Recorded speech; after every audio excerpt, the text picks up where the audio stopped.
everyone, it's Mandy, and I'm here to give you your extra dose of hope for tonight.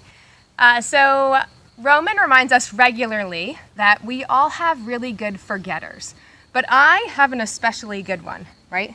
Yeah. Yes.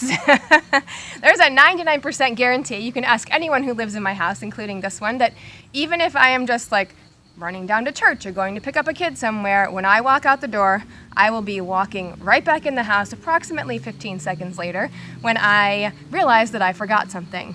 And that something is almost always the car keys, and so I'm not going to get very far without those anyway. So one of the things that I have learned during this pandemic season is how good I am at forgetting the things that God teaches me, the things that are true about Him and how He works. So it cracks me up when I am looking at a verse in my Bible, and I'll open it up and I'll see something highlighted, and I'm like, wow, that's so good, and there's notes with it, and it seems like totally brand new to me, but I've obviously read that before because this is my Bible, and I highlighted it, and I haven't even had this Bible very long, and that's my handwriting in the notes. So at some point, I knew this to be true. But now I'm relearning it all over again. And I found more and more, maybe it's just because I'm getting old. Am I getting old? Yeah. Yes. But I found that I have to relearn the truth about who God is and how He works over and over and over and over again. There's never like an, oh, I get it now, or like any sort of guarantee that I'm always going to then get it. So all this pandemic stuff over the last 10 weeks has really made this so clear to me. Like, I know that God is sovereign, especially when it comes to the lives of my children. But I have had to relearn that again in this context.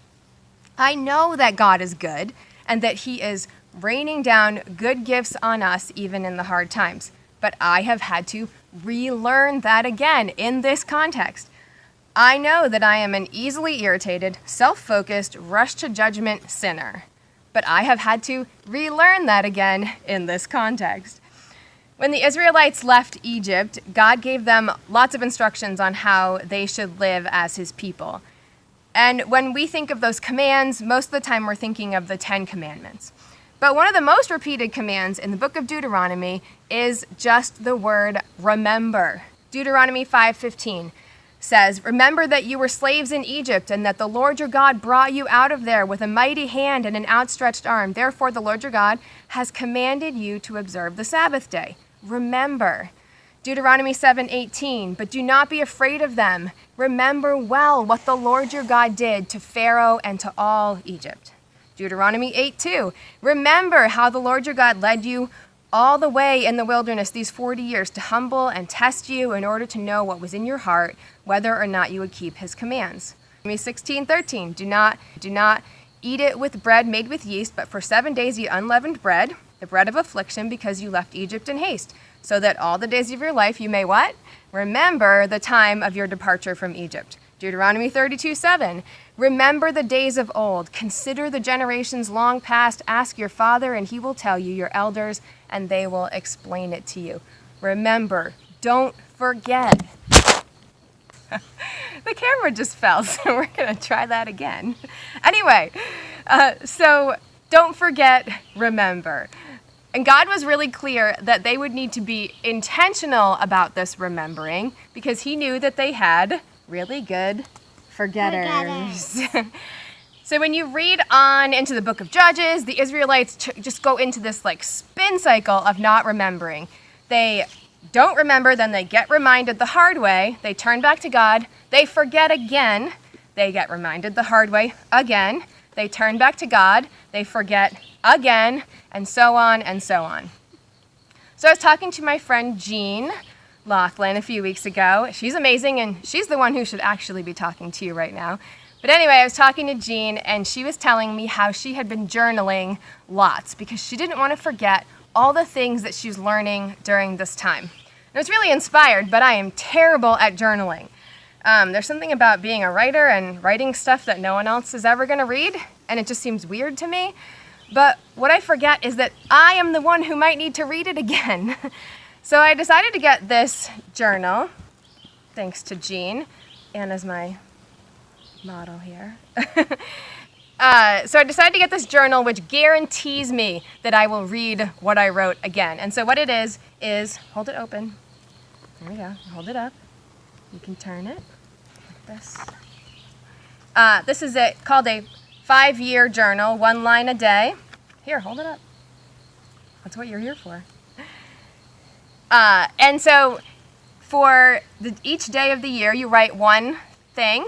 And then the next year, you go through the whole thing again and write for the next year, and then for the next year. So each year, you're looking back at what you learned exactly a year before. And so you don't need that specific journal. If you wanted to do this, a plain notebook would work just fine.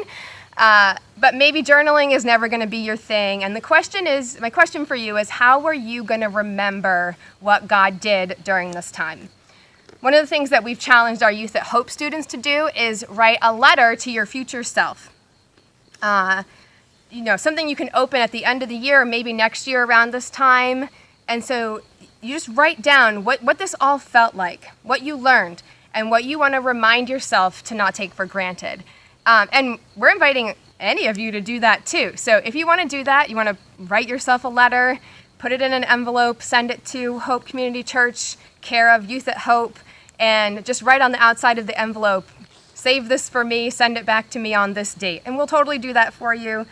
We've already gotten a few from our Youth at Hope students. I'm very excited about it. Or maybe you can make a playlist of songs that have spoken to you during all of this. I know songs always bring me back to how things felt and remind me of what I know to be true. We're living in a time when we may all be currently thinking, when will it end? I just want to forget all of this ever happened. But chances are we're going to look back and we're going to want to remember what it was like, what we learned, and what we saw God do. I'm going to pray, and the incredible Tori Emery will be leading us in a song of worship. And I really encourage you to just listen to the lyrics and just ask God to keep reminding you of the truth about who He is. Thanks, Anna. Say bye. Bye. See you guys. God, we thank you so much for who you are, and that who you are remains the same all the time, yesterday, today, and forever, that the way you work remains the same yesterday and today and forever. And I pray that we would be constantly reminded, even if we have to relearn it over and over and over again in every context. Help us to remember who you are and the truth about you. And I pray that you would just help us to remember what you've done during this time. In your name, amen.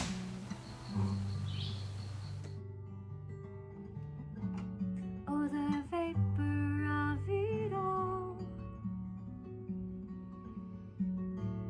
It's a chasing of the wind, the powers of the earth, so pale and thin, we will set our hearts on you again. Heaven taunts the hearts of men.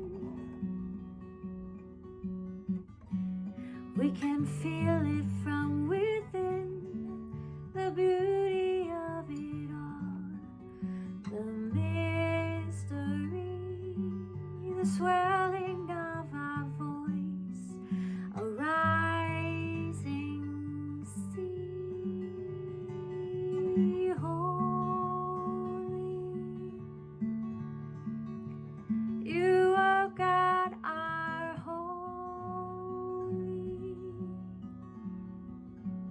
Trees clasp their hands for you, oceans they dance for you. You are holy.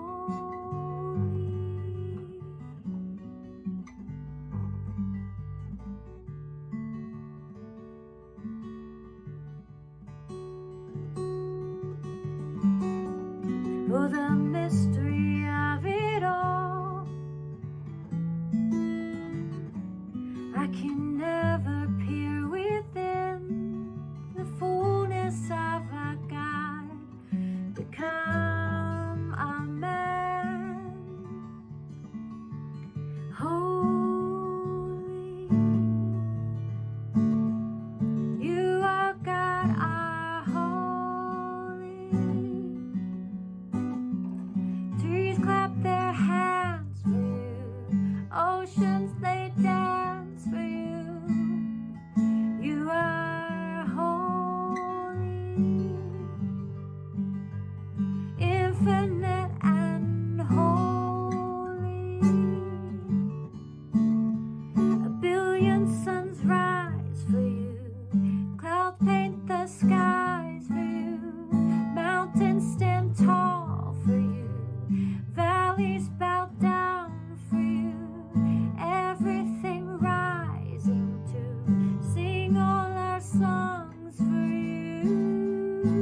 impossible and holy. Kings become fools for you, kingdoms to ruins for you. Vapor finds ground in you, music finds sound in you. Everything rising, everything rising, everything rising.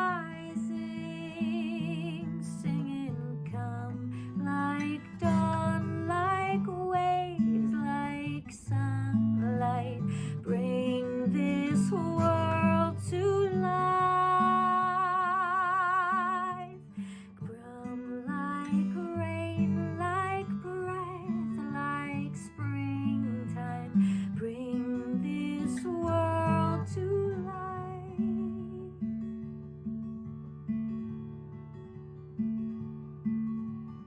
Holy, you are God, are holy.